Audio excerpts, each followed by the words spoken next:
नमस्कार दोस्तों, स्वागत है आपका इंस्टीट्यूट फॉर सिविल सर्विसेज में। आरओ की जो वैकेंसी होती है, इसका सिलेबस कवर करने में कितना समय लगता है। सबसे पहले तो आप ये समझिए कि भाई आरओ का मतलब क्या होता है। आरओ का मतलब होता है रिव्यू ऑफिसर, ठीक है, या फिर इसको समीक्षा अधिकारी बोलते हैं। एआरओ का मतलब होता है असिस्टेंट रिव्यू ऑफिसर या फिर सहायक समीक्षा अधिकारी। हालांकि ये वैकेंसी उत्तर प्रदेश की one of the largest vacancy है। मतलब बहुत सारे लोग इसको फॉर्म को भरते हैं। मेरे हिसाब से तो उत्तर प्रदेश में सबसे ज़्यादा भरी जाने वाली अब ये वैकेंसी बन चुकी है आरओ की। क्योंकि इससे पहले पीसीएस वगैरह में लोग 7-8 लाख लोग भरते थे, बीओ वगैरह में 4-5 लाख लोग। बाकी जो भी टीचर वगैरह के एग्जाम्स है उसमें भी इससे कम ही भरते होंगे। अभी आरओ 2023 की जो भर्ती निकली है उसमें करीबन 11-12 लाख लोगों ने फॉर्म भरा है। आप समझ रहे हैं, बहुत ही तगड़ा कंपटीशन है इस वैकेंसी में। इस टाइप की वैकेंसी जो है सेक्रेटेरिएट में ये आरओ बैठते हैं और जो भी जो है क्लरिकल सपोर्ट होता है उस टाइप का सारा जो है देते रहते हैं। हालांकि ये यूपी में भी है एक बड़ी वैकेंसी, उत्तराखंड में भी इस टाइप के एग्जाम्स होते रहते हैं और बिहार वगैरह में भी होते रहते हैं। लेकिन एक अच्छी रेपुटेड वैकेंसी जो है ये मानी जाती है पोस्ट। और इसका जो दर्जा है, मतलब एक रेपुटेशन भी इसकी अच्छी है, सैलरी वगैरह स्ट्रक्चर भी अच्छा है, ग्रोथ वगैरह भी अच्छा है। और कहीं जो है इलाहाबाद और लखनऊ वगैरह में आयोग के आसपास या फिर सेक्रेटरीट में मिल गया तो अच्छी खासी जो है लाइफ होती है। कई सारे लोगों से मैं ऑलरेडी मिल चुका हूँ, हमारे कई सारे आरओ के टॉपर भी बन चुके हैं। अच्छा, सिलेबस कवर करने से पहले आपको ये समझना जरूरी है कि भैया इसका पैटर्न क्या होता है, सिलेबस होता कितना है। अब देखिए, इस वाले वीडियो में मैं इसको सिर्फ आरओ तक ही समझ रहा हूं। मैं समझ रहा हूं आपको कि सिर्फ और सिर्फ आरओ की ही तैयारी करनी है। अगर आप आरओ का एग्जाम करते हैं, वैसे जनरली ये देखा गया है कि आप या तो यूपीएससी वगैरह के एग्जाम दिए रहते हो या फिर एटलीस्ट जो है स्टेट पीसीएस की तरफ आपका टिल्ट होता है। मतलब आप स्टेट पीसीएस भी देते रहते हैं, यूपी पीसीएस भी देते रहते हैं, बीओ भी देते रहते हैं, आरओ उसके साथ साथ देते हैं, या फिर और यूपी के जो कई सारे वनडे एग्जाम्स हैं वो सब भी देते रहते हैं। अब इसका पैटर्न समझने की कोशिश करते हैं। सबसे पहले देखिए, दो स्टेज की प्रोसेस होती है, एक होता है प्री और एक होता है मेंस, ठीक है। इसमें इंटरव्यू वाला कोई हिसाब किताब नहीं है, सिर्फ दो जो है पेपर होते हैं, दो स्टेजेस है मतलब, ठीक है। एक प्री है। अब अगर प्री में इसमें बात करी जाए तो प्री में आप इसमें जो है दो पेपर होते हैं, ठीक है। 200 नंबर का जो है पेपर होता है, 200 क्वेश्चन आते हैं और 1/3 है निगेटिव मार्किंग, ठीक है। और अगर आप इसका 2023 का पेपर उठा के देखेंगे जो लीक हो गया था, 2021 वाला पेपर उठा के देखिए जो नहीं लीक हुआ था, इन दोनों पेपर से आपको समझ में आएगा कि भाई ये बहुत ही फाड़ू पेपर बन रहा है आजकल। ये कोई ऐसा आम पेपर नहीं है कि कुछ भी, हालांकि जो जॉब का नेचर है कोई बहुत एसडीएम वगैरह के बराबर पावर नहीं है, लेकिन एक अच्छी रेपुटेशन मानी जाती है। और इसका पेपर पीसीएस से, मतलब कई स्टूडेंट ये मानते हैं कि इवन इसका जो टफनेस लेवल है, फैक्ट वगैरह अगर इसके ओवरऑल मानेंगे प्री का जीएस वाला, तो कई बार जो है पीसीएस से भी थोड़ा तगड़ा बैठ जाता है ये, ठीक है। तो ये आसान तो नहीं है। इसके एग्जाम को निकालने के लिए जो यूपी पीएससी की रिक्वायरमेंट है, जो उनका फ्लेवर है, उसी में उतरना पड़ेगा, तभी हो सकता है सिलेक्शन, नहीं तो हो ही नहीं सकता है, ठीक। तो पैटर्न की बात कर रहे थे। प्री में मैंने बताया 200 नंबर का paper, 200 question, 1/3 negative marking. GS वाला एक पेपर होता है, 140 क्वेश्चन आते हैं इसमें, 2 घंटे का पेपर होता है। इसी में 14-15 सवाल रीजनिंग के आ जाते हैं, ठीक है। ये दूसरा हिंदी का होता है, 6 टॉपिक होते हैं इसमें, 1 घंटे का पेपर होता है, 60 क्वेश्चन होते हैं, 60 नंबर का, ठीक। तो ये हो गया प्री। अब अगर आपने प्री की पढ़ाई कर ली, जीएस प्लस हिंदी, तो जो प्री में 200 नंबर का है जीएस प्लस हिंदी, ठीक, वही चीजें आपकी मेंस में भी 180 नंबर कवर हो जाता है। मतलब कि अगर आपने प्री के लिए पढ़ लिया तो मेंस का 180 नंबर कवर हो गया। मेंस में आता कितने का है टोटल? 400 नंबर का, ठीक है। तो 400 में 180 नंबर का आपका प्री की तैयारी से ही कवर हो जाता है, ठीक। क्यों? क्योंकि जो जीएस के 10 टॉपिक का सिलेबस प्री का है वही मेंस का है, ठीक है। डिफरेंस क्या है सिर्फ कि भाई प्री जब होता है उसके करीबन 3-4 महीने बाद होता है मेंस, तो जो भी 3-4 महीने का करंट अफेयर का कोई अपडेट हो वो चीजें आपको बस अपडेट रखनी पड़ती हैं, ठीक है। बाकी दूसरा ये जो ऑब्जेक्टिव या फिर जो है इसमें बोलते हैं वस्तुनिष्ठ हिंदी, तो ये वाला अगर आप 6 टॉपिक को पढ़ेंगे तो इसी से आपका मेंस का एक पेपर आता है। देखिए यहां पे 60 क्वेश्चन आ रहे हैं प्री में, ठीक है, 1 घंटे में करने हैं आपको, ठीक। और यहां पे आपको मेंस में भी एक ऑब्जेक्टिव हिंदी का पेपर आता है, उसमें एक टॉपिक पर्यायवाची नहीं लेते हैं, बाकी 5 टॉपिक से 6-6 क्वेश्चन पूछ के, तो यहाँ पे 30 क्वेश्चन होते हैं और 60 नंबर का होता है। तो मतलब अगर ये वाली ऑब्जेक्टिव हिंदी करी तो ये वाला भी आप कर सकने की स्थिति में रहते हैं और ये वाला भी कर सकने की स्थिति में रहते हैं, ठीक है। ये प्री से कॉमन हो गया, ठीक। अब 180 का तो कवर हो गया, 220 में और क्या क्या है। 220 में एक तो ये निबंध वाला पेपर है, यहां पे ध्यान दें ये हिंदी निबंध है, ये नॉर्मल निबंध नहीं लिखा है, यहां पे हिंदी में ही लिखना पड़ेगा निबंध, इंग्लिश में नहीं लिख सकते हैं। हिंदी में ही चेक होगा, नहीं तो फिर चेक ही नहीं होगा। आर ओ के एग्जाम में थोड़ा वर्चस्व है हिंदी मीडियम वालों का। मुझे लगता है शायद यही एक एग्जाम ऐसा है जहां पे हिंदी मीडियम वालों को थोड़ा फायदा होता है। हालांकि ये भी नहीं कि इंग्लिश मीडियम वालों का हो ही नहीं सकता है, हो जाते हैं इंग्लिश मीडियम वाले भी। बस आपको सही डायरेक्शन पे मेहनत करनी है, हिंदी पे ज्यादा फोकस करना है। ये नहीं बोलना है, कई सारे स्टूडेंट आते हैं मेरे पास कि थल इतना तलो हिंदी सब्जेक्ट को मुझे इंग्लिश में पढ़ा दो। हमने कहा भाई ये वाली टेक्नोलॉजी हमारे पास अभी आई नहीं है, जैसे ही आएगी सबसे पहले आपको डिलीवर करी जाएगी, ठीक है। अभी हमारे साइंटिस्ट और जो है कई सारे आयोग, जो आयोग है हमारा, कई सारे विशेषज्ञों से बहुत सारी जो है तरीके की रिसर्च वगैरह जरूर करा रहा है, लेकिन ये टेक्नोलॉजी डेवलप नहीं हो पाई कि हिंदी सब्जेक्ट को कैसे इंग्लिश में पढ़ाया जाए। और आज तक मैंने भी नहीं सुना है, किसी को पता हो तो जरूर बताएं। खैर, मुद्दे पर रहते हैं। मेंस 400 नंबर का होता है, प्री का 200 नंबर, मेंस की 180 नंबर कवर करवा देता है। इसके अलावा एक पेपर है कन्वेंशनल वाला, परंपरागत 100 नंबर का पेपर होता है, 2.5 घंटे का ये होता है एक्स्ट्रा, जो प्री से एक्स्ट्रा है। और एक ये निबंध होता है, 3 निबंध लिखने पड़ते हैं 600 वर्डों के, और ये जो है 3 घंटे का पेपर होता है, ठीक है। हिंदी में निबंध लिखना है यहाँ पे, ठीक। तो अगर मतलब मैं आपको बता रहा हूँ ये सब एक्सपीरियंस है, क्योंकि हमने कई सारे लगातार ग्रुप चलाए पिछले 8-9 सालों से, चाहे वो पीसीएस के हों, चाहे आरओ के हों, चाहे बीओ के हों, यही हमारा एरिया रहा है। यूपी पीएससी के जो भी एग्जाम्स होते हैं बड़े बड़े, जैसे पीसीएस, पीओ और आरओ, इन्हीं तीनों पे जो है स्टडी फॉर सिविल सर्विसेज को महारत है। और हमारे लाखों जो है अधिकारी ऑलरेडी सिलेक्ट हो चुके हैं। लगातार हमारे फ्री इनिशिएटिव से भी बहुत सारे लाखों करोड़ों लोग जो है स्टूडेंट्स फायदा ले चुके हैं, ठीक। तो अगर आपने प्री कर लिया क्लियर तो मेंस 180 नंबर का अपने आप हो जाता है। बाकी ये 2 पेपर की तैयारी और करनी पड़ती है आपको। इन दोनों पेपर के लिए मैं आपको बता रहा हूं, जो हमारा मेंस का ग्रुप चलता है, बाकायदा टास्क वगैरह हम देते हैं, आंसर राइटिंग जो है पूरा चेक करते हैं, फीडबैक देते हैं, पर्सनल गाइडेंस देते हैं। हिंदी निबंध में 60 से ज़्यादा निबंध की प्रैक्टिस करवाते हैं। प्रीवियस ईयर क्वेश्चन की एनालिसिस वगैरह भी देते हैं उनको, कि समझ में आ जाए किस टाइप की चीज़ें, कैसे कॉपी चेक होती है, कैसे निबंध लिखना होता है, पूरी रगड़ के प्रैक्टिस करवाते हैं। परंपरागत निबंध में 5 टॉपिक होते हैं। पहले उनको टुकड़ों टुकड़ों में जो है तोड़ के टास्क देते हैं उनके, ताकि पहले उस एक एक पॉइंट को पूरा फोकस करके मजबूत किया जाए। फिर उसकी फुल लेंथ वाली test series with model answer और complete answer writing feedback checking करते हैं। इतना काफी है। इन दोनों का अगर आप एससीएस का पेड ग्रुप ज्वाइन करते हैं, मैक्सिमम से मैक्सिमम प्री के बाद आपको 1.5 महीने से 2 महीने में आप ये कवर कर सकते हैं। इससे ज्यादा का टाइम नहीं लगता है, मैक्सिमम बता रहा हूं मैं आपको, मैक्सिमम। इवन अगर आप जो है पूरा लगे ही जाएंगे, डेली सिर्फ इसी पे लगे रहेंगे, तो मेरे हिसाब से 1 महीना 40-45 दिन बहुत है इन दोनों सब्जेक्ट के लिए, परंपरागत और हिंदी निबंध के लिए। अब देखिए सिलेबस तो ये है, ठीक है। 2 सब्जेक्ट मोटा मोटा पढ़ने हैं आपको आरओ में। एक है जीएस के ये टॉपिक और एक है हिंदी के ये टॉपिक, ठीक है। मैंने आपको बताया प्री में जो भी पढ़ेंगे 180 नंबर का मेंस में फायदा होना ही होना है। जीएस के ये टॉपिक है, साइंस है, यहाँ पे जनरल साइंस आती है, ध्यान रखिएगा। साइंस एंड टेक्नोलॉजी नहीं है। हिस्ट्री, आईएनएम 2 चीज़ें लिखी हैं, लेकिन दोनों ही इंपॉर्टेंट है, मतलब एंशिएंट, मिडिवल और मॉडर्न तीनों इंपॉर्टेंट है।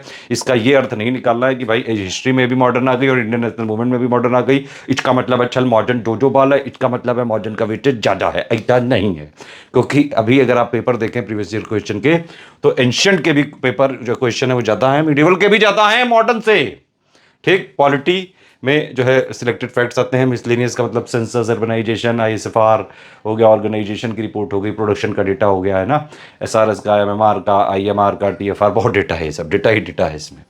करंट सिर्फ और सिर्फ एससीएस का मंथली जो है टोटल वाला और यूपी स्पेशल वाला, है ना, और यूपी स्पेशल में यूपी जीके हो गया, यूपी बजट हो गया, यूपी इकोनॉमिक सर्वे हो गया, यूपी का मंथली करंट हो गया, सब हम देते रहते हैं। इन्वायरमेंट में सिर्फ और सिर्फ कुछ गिने चुने फैक्ट्स, है ना, और लेटेस्ट जो भी चीज़ें जोड़ी गई, नेशनल पार्क, टाइगर रिजर्व, है ना, रामसर साइट, ये सब चीज़ें हैं। इस तरह के फैक्ट आते हैं ज़्यादातर, है ना।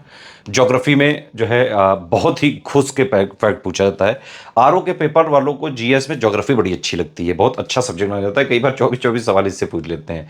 रीजनिंग के हर बार 15 सवाल आते हैं, वो भी कुछ गिने चुने टॉपिक्स हैं, जैसे डायरेक्शन पे पूछेंगे सवाल, एक पिक्चर दी होगी उससे अपना रिलेशन निकालो पे पूछेंगे सवाल, कुछ नंबर सीरीज दी होगी, एक नेक्स्ट नंबर आपको एज्यूम करना है, उस पर पूछना है सवाल। तो मतलब इनके कुछ डायरेक्शन वाले जो है आएंगे ही, मतलब कुछ गिने चुने टॉपिक्स हैं, बस उनकी प्रैक्टिस करके आप आराम से कर सकते हैं। एग्रीकल्चर एक थोड़े बहुत स्टैटिक के फैक्ट्स होते हैं वो, प्लस प्रोडक्शन वगैरह का डेटा। आर्ट एंड कल्चर बहुत माइन्यूट से जो ऊपर के फैक्ट्स होते हैं, ये सब चीज़ें, ठीक है। तो ये जीएस है, ये हिंदी है। हिंदी में 6 टॉपिक मैंने बताया आपको, ठीक। विलोम हो गया, वाक्य एवं वर्तनी शुद्धि हो गया, लोक शब्दों के शब्द हो गया, तत्सम विशेषण विशेष और पर्यायवाची। अच्छा, ये जो 5 हैं ये आपको प्री मेंस दोनों में आते हैं, ये वाले, और ये पर्यायवाची से प्री में आता है, ठीक। तो इसका अगर आपने एक बार तैयारी करी है ऑब्जेक्टिव की, प्री मेंस दोनों में काम आ जाएगी। ये है कन्वेंशनल वाला पेपर, है ना, परंपरागत।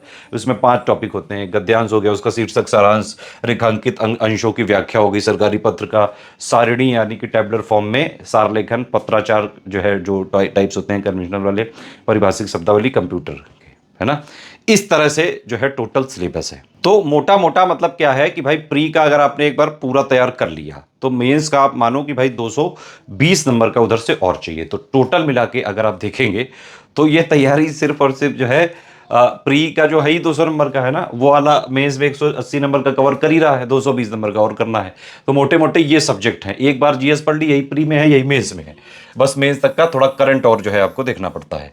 और ये जो जीएस का है, इसके लिए मेरे हिसाब से अगर आप डेली 6 घंटे के आसपास जो है 6 से 8 घंटे पढ़ाई करने की कोशिश करें, मतलब इन एन जो है एवरेज अगर आप देखें तो करीबन 6 घंटे अगर डेली आप ऑन एन एवरेज पढ़ाई करेंगे आराम से रिलैक्स करते हुए, तो मैक्सिमम टाइम मुझे लगता है इसमें 2.5 से 3 महीने से ज़्यादा नहीं लगना चाहिए।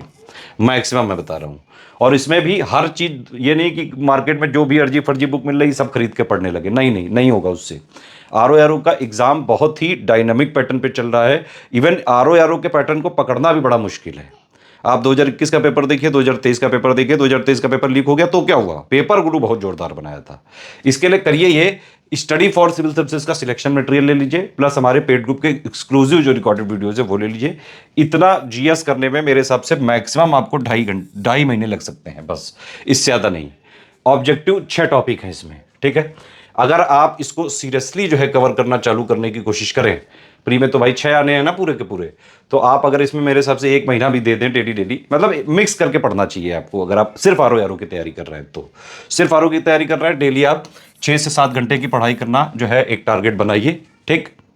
6-7 घंटे जो है आप मान लीजिए मैक्सिमम जो है 6-7 घंटे, और धीरे धीरे जब एग्जाम आने वाला हो 1.5-2 महीने बच्चे हो तो 7-8 घंटे कर लीजिए। इसको इस तरह से करिए, ठीक है। और 4-5 घंटे जीएस पे दीजिए, ठीक। इसके बाद 1-1.5 घंटा जो है अपने हिंदी पे दे दिया, प्लस जो है थोड़ा टाइम प्रीवियस ईयर क्वेश्चन की एनालिसिस प्लस प्रैक्टिस पे दीजिए, ठीक। और एक जो है निश्चित फ्रीक्वेंसी के साथ आप इसको रिवाइज करते रहें। फ्रीक्वेंसी कितनी होनी चाहिए, मेरे हिसाब से महीने में 2 बार बहुत है। नोट्स भी बहुत शॉर्ट में बनाने चाहिए। एक स्पाइरल बाइंडिंग की कॉपी ले लें 400 पेज की, उसी में सेग्रीगेट करके बनाएं। बहुत ज़्यादा नोट्स ना बनाएं। नोट्स बनाते टाइम ध्यान रखें नोट्स ऐसे होने चाहिए जो लास्ट टाइम पे आप एटलीस्ट उसको रिवाइज तो कर सके, वरना रिवीजन ही ना हो पाए तो ऐसे नोट्स का क्या करोगे भाई। समझ में आ गई बात कि नहीं। अब आप देखो हिंदी में एक ऑब्जेक्टिव पेपर है भाई, 6 टॉपिक आपको तैयार करने हैं, है ना। हर टॉपिक में कितने ज़्यादा जो है हो सकते हैं भाई। ऐसा तो नहीं है कि 1-1 करोड़ विलोम आपको रटने पड़ेगा, है ना, ऐसा नहीं है। एक इसका पापा वीडियो दिया हुआ है 12-13 घंटे का है, उतने को मेरे हिसाब से 2-3 दिन में भी आप अगर करोगे, और उसको जो है क्रैम्पिंग वगैरह रटने में भी 3-4-5 दिन से ज़्यादा नहीं लगनी चाहिए। ये है हिंदी, ठीक है। मैंने 1 महीना तो बहुत ज़्यादा ही बता दिया इसमें, ठीक। उसके बाद अलावा ये सब्जेक्टिव में देखिए 5 टॉपिक हैं। अब गद्यांश से शीर्षक निकालना, सारांश निकालना, रेखांकित अंशों की व्याख्या, ये तो हम लोग बचपन वगैरह से करते आ रहे हैं, कोई बहुत बड़ी टफ चीज़ नहीं है। थोड़ी बहुत प्रैक्टिस करनी है बस कुछ गद्यांश की। सारणी रूप में लेखन, ये भी थोड़ी बहुत प्रैक्टिस। पत्राचार में इसके लिए भी थोड़ी बहुत प्रैक्टिस। पारिभाषिक शब्दावली सीधे सीधे रटनी है। कंप्यूटर वाली चीज़ें भी सीधे सीधे जो है रट के हो जाती हैं, ठीक। तो मोटा मोटा मैं अगर आप मुझसे पूछें तो मैक्सिमम आपको 6 महीने चाहिए आरओ प्री प्लस मेंस के सारे सब्जेक्ट की तैयारी, प्रैक्टिस, प्रीवियस ईयर क्वेश्चन की एनालिसिस करने के लिए, अगर आप डेली 6 से 8 घंटे पढ़ने को तैयार हैं, ठीक है। अगर अभी आने वाले एग्जाम की बात करें, आरओ 2023 का जो री एग्जाम आने वाला है 22 दिसंबर को, जिसका प्री होगा 22 दिसंबर 2024 को, फिर इसका रिजल्ट हो सकता है कि जनवरी एंड या फरवरी जो है मिड तक इसका रिजल्ट आ सकता है। मेंस वगैरह के फॉर्म वगैरह भरने चालू हो सकते हैं फरवरी के स्टार्टिंग तक, और शायद हो सकता है कि ये एग्ज़ाम अप्रैल मई तक कहीं ये हो सकता है, ठीक है। तो मेरे हिसाब से जो प्री से लेके अगर मेंस का टाइम देखें, ठीक है, तो करीबन 4 महीने तो टाइम आपको यहाँ मिल रहा है। मैक्सिमम से मैक्सिमम मतलब मिनिमम से मिनिमम इतना मिलेगा, क्योंकि भाई 2025 में शुरुआत में कुंभ है, तो जनवरी, है ना, और फरवरी के मिड तक पूरा जो है एडमिनिस्ट्रेशन बिजी रहेगा। उस टाइम एग्जाम वगैरह मेरे हिसाब से तो सरकार नहीं कराने की स्थिति में रह सकती है। तो 4 महीने तो आपको यही मिल गया, दिसंबर से पूरा जो है फरवरी मार्च अप्रैल तक, ठीक है। जिसमें इसमें आप जीएस को रिवीजन भी कर सकते हैं आराम से, हिंदी के निबंध की भी प्रैक्टिस कर सकते हैं, हिंदी में ही लिख सकते हैं आप। कन्वेंशनल पेपर की तैयारी कर सकते हैं। बाकी जो प्री वाला जो वस्तुनिष्ठ वाला है उसका भी एक बार रिवीजन वगैरह आराम से कर सकते हैं। इवन 1-8 महीने कहीं घूम में आए तब भी कर सकते हैं। अभी से लेके अगर आप जो है 22 दिसंबर तक का टाइम देखें, अभी अगस्त मिड जो है पे हैं हम लोग, तो आधा अगस्त हो गया, सितंबर हो गया, अक्टूबर हो गया, नवंबर हो गया, दिसंबर का भी जो है 20 दिन हो गए, 4 महीने से ज़्यादा का टाइम है। अभी आप सिर्फ ये करें कि स्टडी फॉर सिविल सर्विसेज का आर 2023 का री एग्जाम का कंप्लीट प्रीलिम्स वाला 3,500 या फिर 5,000 वाला कंप्लीट ग्रुप लेके selection material study for civil services का, स्टडी फॉर सिविल सर्विसेज के पेड ग्रुप के एक्सक्लूसिव जो वीडियो दिए रिकॉर्डेड वाले जो सिर्फ पेड ग्रुप में मिलेंगे, प्लस पेड क्विज और टेस्ट सीरीज, ये 4 चीजें अगर आपने कर ली, पढ़ लिया, प्रैक्टिस कर ली, डेली रिलैक्स पोजीशन पे रहते हुए, डेली मैक्सिमम से मैक्सिमम मुझे लगता है अगर आप हमारा पेड ग्रुप लेके पढ़ेंगे प्री का, तो ज़्यादा से ज़्यादा आपको 5 से 6 घंटे पढ़ाई करनी पड़ेगी, इससे ज़्यादा नहीं। बाकी आप 18 घंटे कुछ भी मौज मस्ती जो आपको करनी करते रहें, बस उस ग्रुप को स्ट्रिक्टली फॉलो कर ले तो आप आराम से प्री निकाल सकते हैं। ठीक है, नहीं भी करेंगे तो हमारे स्टडी फॉर सिविल सर्विसेज के जो भी चीजें मैंने बताई हैं, इन सबके फ्री इनिशिएटिव भी हैं, है ना, इन सबके फ्री जो है इनिशिएटिव हैं। इसका पापा वीडियो दिया हुआ है, सब्जेक्टिव का भी, कन्वेंशनल के सारे पापा वीडियो हमने दिए हुए हैं, निबंध भी बहुत सारा एक प्लेलिस्ट बना के आपको प्रैक्टिस कर सकते हैं उनको देख के, जीएस में हर सब्जेक्ट का पापा वीडियो मिल जाएगा, तो कंप्लीटली फ्री भी तैयारी कर सकते हैं, पेड भी। पेड में फायदा ये होता है कि एक ही जगह सब कुछ मिल जाता है। स्टडी फॉर सिविल सर्विसेज का selection material, paid quiz, test series सिर्फ हमारे 3 नंबर पे ही मिल सकता है। अगर आप उन तीनों नंबर को कॉल करके उसके थ्रू एडमिशन लेते हैं, वो जिस ग्रुप में जोड़ेंगे उसी में मिल सकता है।